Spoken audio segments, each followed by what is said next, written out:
Vamos falar de um assunto que quase ninguém conhece, né? Estresse. Você tem se estressado muito nos últimos tempos?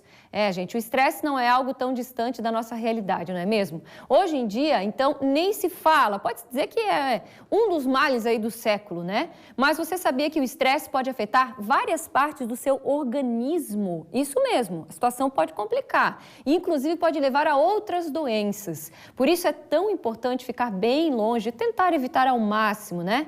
Mas como?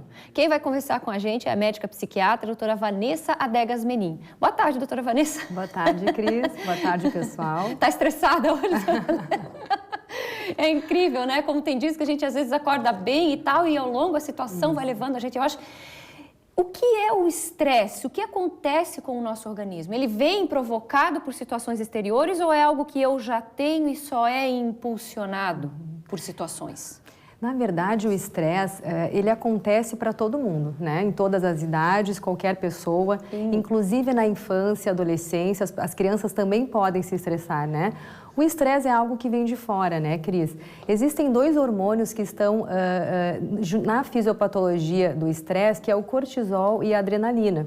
Então, de acordo com esses hormônios, se for um estresse crônico e eles na corrente sanguínea, causam diversas reações no organismo. Na verdade, o estresse, ele é instintivo. Nós precisamos dele para tomar decisões e é normal. Mas quando esse estresse é crônico e no tumulto do dia a dia, né, na nossa correria, acaba que o cortisol, ele acaba fazendo parte do nosso organismo e acaba, várias reações podem acontecer por conta disso. Entendi. Por que umas pessoas ficam mais estressadas que outras? Existe uma questão genética também, né, Cris? A ansiedade também corre muito juntinho do estresse. É isso que eu ia te perguntar, porque parece que as pessoas ansiosas, elas ficam mais estressadas. Na verdade, os hormônios também que estão estabelecidos na fisiopatologia do estresse são os mesmos da ansiedade, né? O cortisol e a adrenalina. Quando nós temos alguma atividade, por exemplo, acordar de manhã, né, fazer atividade física também, o cortisol aumenta no nosso organismo, né? Mas quando isso é crônico e é contínuo, a adrenalina também entra e aí também tem a questão da ansiedade, né? Está tudo muito junto. Entendi. Eu vi, inclusive, no seu post no Instagram que dizia que o estresse crônico, que, pelo que eu entendi, é quando eu já não alivio mais, é quando eu só vou acumulando, é quando eu já não consigo mais ter aqueles momentos tranquilos, é quando eu já estou passando a maior parte do tempo estressado. Seria isso? Ele reflete no aspecto físico, ou seja, eu posso ter outras doenças. Na verdade, Cris, a gente começa a apresentar no físico, esses sintomas são psicossomáticos, né? O que acontece no nosso emocional acaba aparecendo na questão física. Então, diminui o fluxo sanguíneo na pele, por exemplo, causando dermatites, eczemas, né? Vários problemas de pele. Diminui o fluxo sanguíneo também em várias regiões do corpo, porque como é instintivo, a gente precisa lutar e fugir, tudo vem com o estresse, tudo acaba em relação à sobrevivência, né? Entendi. Então, as outras partes do corpo acabam sofrendo com isso. Então, a pele sofre com isso, né? A nossa cabeça, muita dor de cabeça, né? O humor também, a gente acaba ficando mais cansado pela questão da insônia. É uma repercussão grande no intestino também, né? No estômago, cólicas, diarreias, a síndrome do intestino irritável, que também tem muito a ver com o estresse. Então, queda na verdade, de cabelo, né? Ou seja, a pessoa vai se transformando numa outra pessoa. As unhas vão ficando enfraquecidas, né? Mas a gente tem que deixar claro que, na verdade, esse estresse ele é crônico. Esse estresse que pode atrapalhar, né? Na verdade, o Brasil é o segundo país mais estressado do mundo. Perde só para o Japão. E a questão laboral, o trabalho, é a grande causa do estresse, né? Os brasileiros passam mais ou menos 12 horas por dia no trabalho. Então, não tem como não se estressar, né, claro. Cris? E com as novas tecnologias também, né? Ou Exatamente. seja, é o WhatsApp, Facebook, aí você chega em casa para relaxar, chega com os filhos, tomar aquele café, e aí já começa, né, a bombar, e você já quer...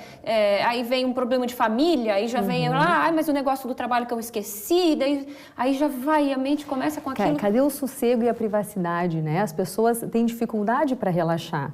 Nós precisamos Mas isso às vezes é imposto pela própria pessoa. Exatamente. A própria pessoa às vezes quer dar conta do mundo, quer abraçar tudo, não se dá aquele tempo para ter aquele relax. Porque assim, Uma coisa que eu tive que aprender para mim, o mundo não vai acabar se eu deixar tudo por 2 horas e tomar um tempo para respirar. Ou seja, parece que a gente já não consegue mais fazer isso, né? Isso, existem algumas dicas, né, para relaxar. A gente precisa de tempo para nós mesmos.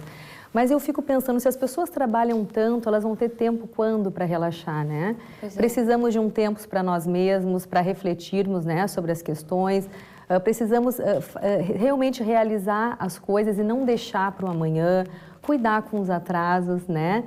Nos organizarmos. Existem algumas coisas no dia a dia, algumas mudanças que fazem a diferença. Para dar uma aliviada no estresse. Ou seja, se a pessoa não tem aquela natureza de já fazer antecipadamente, deixar organizado, por exemplo, coisa simples. Amanhã eu vou, né, já saio cedo, já deixo ali separadinho o meu lanche que eu vou levar, a roupa que eu vou vestir, ou seja, já deixo pré-organizado, seria uma forma, esses pequenos detalhes de diminuindo. Fazer um planejamento talvez ajudaria também, né? Exatamente. Uma rota, já deixar prática, já passo aqui, já deixo isso, ou seja, para ir aliviando. Só que daí entra aquela questão, o tempo que sobrar dessa organização tem que ser para tentar aliviar o meu estresse e não para me estressar mais com alguma outra coisa, né?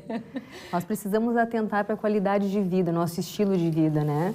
Então, a atividade física, a gente sempre conversa aqui, né, Cris, é muito importante. Alimentação saudável, tentar dormir bem e tentar trabalhar menos, mas mesmo que a gente não consiga diminuir a carga horária, que consigamos então ter um pouquinho mais de qualidade de vida. Às vezes a gente escuta assim, a pessoa entrou em estafa geral, vai ter que, né, ficar em casa porque, tipo, deu uma pane geral. Isso pode ser provocado pelo estresse? Tem a ver essa relação? Existe um CID chamado de estresse agudo, que é o Código Internacional de Doenças, né? Então, o estresse agudo é bem comum e nós temos, na verdade, sintomas físicos relacionados a esse estresse. Então, pessoas que têm, por exemplo, diarreia crônica não conseguem trabalhar, né? Claro. Muita cólica, dores, cefaleia, dor de cabeça. Então, isso acaba impedindo com que a pessoa funcione normalmente. Olha só. Doutora Vanessa, o estresse pode ter ligação com a depressão? Pode. Na verdade, a depressão e a ansiedade são um desfecho bem comum do estresse. Isso está extremamente ligado. A pessoa que está acompanhando o Ver Mais Agora, como é que ela deve saber que ela precisa de ajuda médica profissional com relação ao estresse? Como que ela já percebe que já está passando e que ela pode, então, logo ficar com esses problemas físicos todos que a gente viu que acabam afetando todo o físico da pessoa? Quando que ela deve falar, parou, vou procurar um médico? Pelo que eu percebo no consultório, Cris, as pessoas começam a perceber irritabilidade. Começam a ficar mais irritadas do que o normal. Começam a apresentar insônia, né? Esses 2 sintomas ou sinais são os mais importantes. Em seguida, enfraquecimento das unhas, a queda de cabelo também, né? É muito prevalente. As cólicas, né? O desconforto gastrointestinal, são sintomas físicos mesmo. Claro. E não tem explicação clínica. Né? As pessoas acabam fazendo uma avaliação clínica, mas nada é identificado. Ou seja, faz os exames, está tudo ok, mas deu tudo ok, eu sou saudável, eu não tenho nada, mas na verdade o estresse está dominando ali. E geralmente trabalham muito, né? O trabalho é realmente a grande causa do estresse hoje em dia, né? Tem outra questão também importante, Cris, as pessoas tentando relaxar, tentando sair um pouquinho desse estresse, acabam tendo um fator de risco maior para dependência química, acabam abusando do álcool, né? Até a dependência tecnológica também. Seria um escape. Exatamente. Então, isso a gente tem que ficar sempre de olho. Ou seja, então, procurar um médico quando já está com esses sintomas e no dia a dia tentar trabalhar menos dentro do possível, relaxar mais, tentar trocar algumas atividades mais cansativas para algo mais leve e se organizar. Isso poderia ajudar no estresse. E ter tempo para si também, né? Para refletir, alimentação saudável, sono reparador e atividade física também. A atividade física é muito, sempre, né? Ela parece que revigora. Exatamente. Parece que a gente fala assim, vou correr para dar uma desestressada. Tem até essa frase comum, né? E realmente ajuda, não é mito não, A gente diminui o cortisol da corrente sanguínea, né? Não é mito não. Tem toda uma questão, uma explicação biológica para isso, né? Muito bom. Obrigada, doutora Vanessa. Seja sempre bem-vinda aqui no Ver Mais.